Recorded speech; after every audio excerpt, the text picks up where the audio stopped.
Bonjour à tous, bonjour à toutes, j'espère que vous allez bien, moi je vais super bien. Aujourd'hui, nous allons essayer un peu de parler de la stratégie digitale. Qu'est-ce que c'est? Dans un premier temps, je vais vous inviter à vous abonner sur la page si vous n'avez pas encore, vous ne vous êtes pas encore abonné et à cliquer sur le bouton de notification pour être tenu informé chaque fois que nous allons publier une nouvelle vidéo.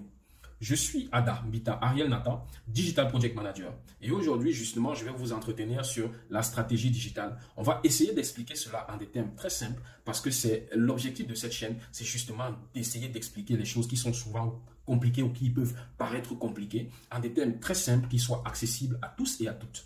Nous allons nous retrouver tout de suite après la petite introduction pour entrer dans le vif du sujet. À tout de suite.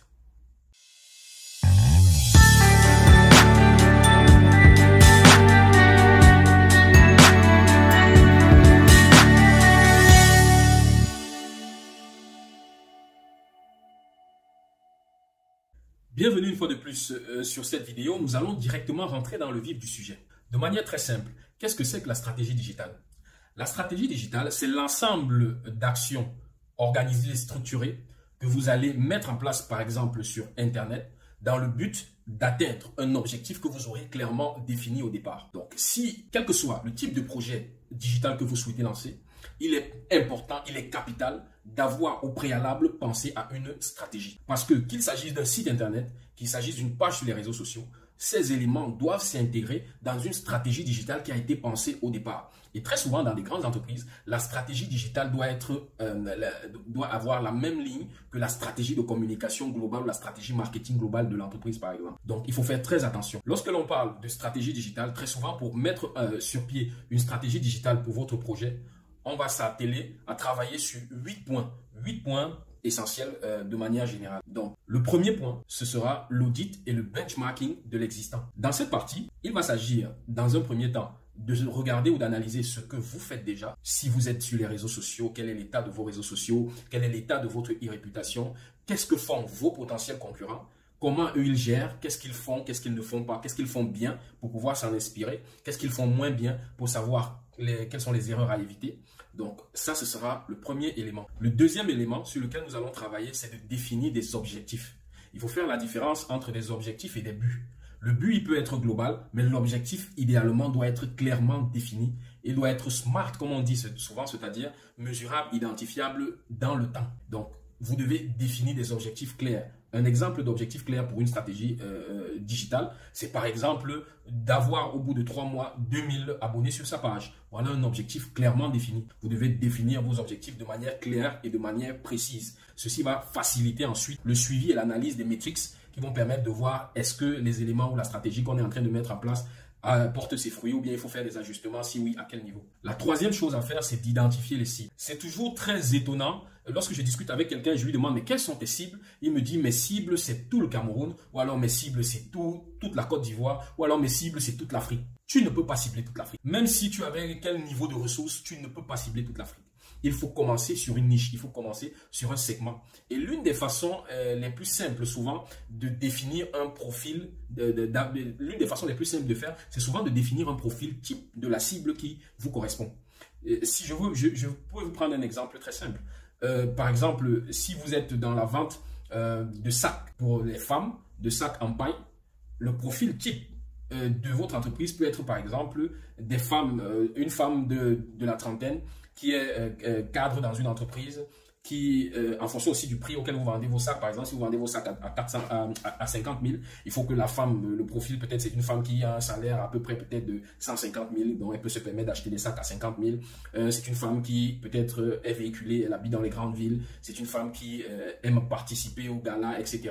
Donc, définissez de manière le plus précis possible cette cible et en ayant ce profil de cible type, il est plus facile après de savoir que bon, quand on a ce profil de personne, où est-ce qu'on trouve facilement ce type de personne? Rien que ça déjà va vous orienter pour le choix par exemple du réseau social sur lequel vous allez décider de mener vos campagnes ou bien de créer votre page. En fonction de ce profil, vous allez savoir quels sont les réseaux sociaux qui sont pertinents pour votre site. Donc vous allez vous rendre compte qu'en définissant le profil type de la personne, vous allez pouvoir ensuite réfléchir pour savoir bon, ce type de personne, elle va souvent où, elle fait souvent comment, etc., etc. Prenez du temps pour identifier clairement votre cible et dresser un profil type de votre cible. Ce profil type, très souvent dans le jargon technique, on l'appelle le persona. Ça, c'était pour l'identification des cibles.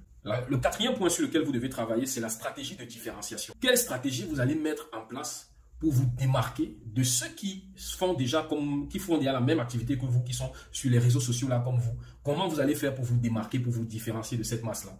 Il faut réfléchir à ça. Il faut mettre en place des éléments, des stratégies qui vont permettre qu'au milieu de cette masse de personnes qui sont peut-être dans le même secteur que vous sortiez du lot, qu'on vous remarque, que vous puissiez piquer au vif au travers peut-être de vos communications, peut-être de vos visuels. Comment vous allez vous différencier? Ça peut être au niveau de juste votre produit, de votre packaging, etc. Donc, il est important de penser à une stratégie pour vous différencier de la masse. Donc, en fonction de la cible, en fonction des objectifs, en fonction de la stratégie de différenciation, les canaux de communication, les canaux par lesquels vous allez mener votre stratégie digitale vont commencer à se préciser. Parce qu'en fonction de votre cible, vous allez vous rendre compte que tel réseau social est plus important que tel autre. Ou alors vous allez vous rendre compte que pour notre entreprise, il est plus pertinent d'avoir un site internet que d'avoir par exemple une page sur les réseaux sociaux. Je vais vous prendre un exemple simple. Si vous avez un business par exemple comme étant coiffeur dans votre quartier, il est important pour vous d'avoir une page sur les réseaux sociaux avant d'avoir un site internet, dans la mesure où vos clients potentiels, ce sont les personnes qui sont dans votre environnement proche. Et grâce aux réseaux sociaux et avec la géolocalisation, il est plus facile d'atteindre ces cibles-là. Les moteurs de recherche des réseaux sociaux vont vous mettre en contact déjà avec des personnes proches, à proximité de votre salon de coiffure. Il est plus facile d'impacter au travers de vos campagnes marketing ces personnes-là. Donc, vous allez vous rendre compte en étudiant vos objectifs, votre cible, qu'il peut être plus pertinent d'avoir une page sur les réseaux sociaux plutôt qu'un site internet, ou inversement, d'avoir un site internet plutôt qu'une page sur les réseaux sociaux. En fonction de la cible, le canal que vous utilisez pour la communication, pour la stratégie, il est important, il est capital. Après le choix des canaux, il faut pouvoir définir les KPI, c'est-à-dire les éléments qui vont vous permettre de mesurer l'impact ou les résultats de vos différentes actions. Parce que lorsque l'on mène des actions, lorsque l'on a une stratégie digitale, il est important de pouvoir mesurer est-ce que nos actions ont effectivement les résultats que nous attendons. S'il n'y a pas les résultats que nous attendions, pourquoi n'y a-t-il pas ces résultats? Comment on peut faire des améliorations, etc., etc. Et pour pouvoir assurer ce suivi-là au niveau des résultats, il faut avoir des éléments sur lesquels on va s'appuyer pour pouvoir suivre. Ça peut être le nombre de clics sur le lien ou bien sur la page. Ça peut être le nombre de visites que votre page a eu par mois. Ça peut être le nombre de commentaires. Ça peut être le nombre de partages, etc., etc.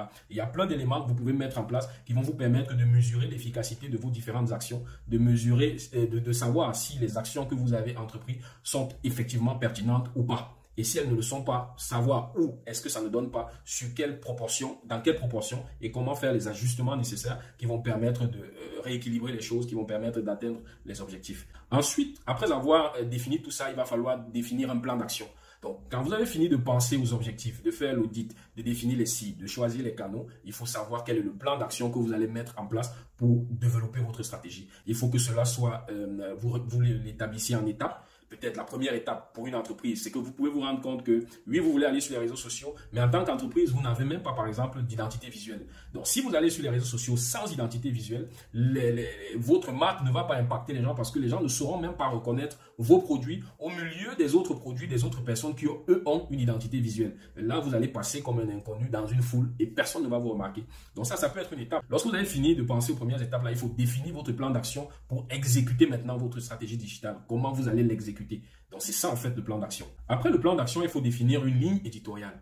La ligne éditoriale et le calendrier éditorial. Donc, la ligne éditoriale, en fait, c'est le style, le format. Vous allez publier quoi? Les photos, les vidéos, les textes, etc. En fonction du canal que vous aurez choisi, il y a des formats qui sont plus adaptés que d'autres. En fonction de l'impact que vous souhaitez avoir, il y a des formats qui sont plus adaptés que d'autres. En général, par exemple, on va vous dire que les vidéos ont plus d'impact que les photos, qui ont plus d'impact que les textes. En fonction du canal que vous avez choisi, vous avez la possibilité de rédiger des grands textes ou alors juste des petits textes. Si vous êtes par exemple sur Twitter, vous ne pouvez pas aller raconter toute votre vie là-bas, vous ne pouvez pas rédiger de gros textes. Il va falloir que vous puissiez synthétiser vos idées et publier uniquement des textes très courts selon les paramètres de Twitter. Je crois notamment c'est 150 caractères. Si vous êtes par exemple que vous avez choisi comme canal de communication Instagram, sur Instagram, ce n'est pas pertinent de publier de longs textes. Les gens sur Instagram ne prennent pas le temps pour lire les textes. Ils aiment voir les visuels. C'est les visuels qui marchent plus sur Instagram. Si par contre vous êtes sur LinkedIn, là-bas ça peut être intéressant de publier de longs textes, des articles avec beaucoup de détails parce que là-bas tu as plus de personnes qui vont prendre le temps de lire votre texte et de l'apprécier à sa juste valeur. Donc, c'est de ça qu'il s'agit quand on parle de format éditorial. Maintenant, le calendrier. Il faut définir un calendrier éditorial. Ceci va vous permettre de créer des moments de rencontre avec votre cible. Habituez votre cible à ce que vous veniez publier à des heures précises, à des jours précis. Ceci va créer un rendez-vous. Il y aura donc un rendez-vous qui va se créer avec ceux qui seront intéressés par votre contenu. Par contre, si vous publiez selon vos humeurs, si vous publiez le jour où vous êtes inspiré, les gens ne sauront pas quand est-ce que vous publiez. Ils vont souvent tomber sur vos vidéos, vos contenus par hasard. Et ce n'est pas l'idéal.